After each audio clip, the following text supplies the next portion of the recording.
Hey Shopee users encountering the M02 error while redeeming a promo code.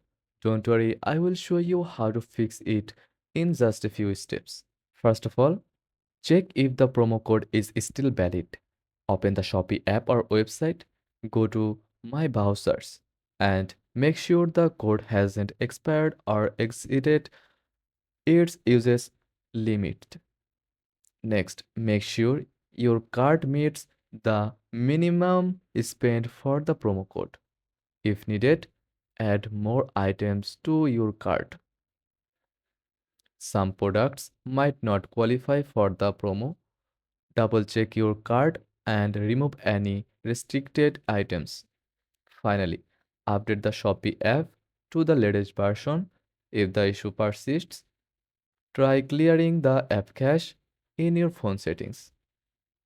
And that's it. These simple steps should help you fix the M02 error.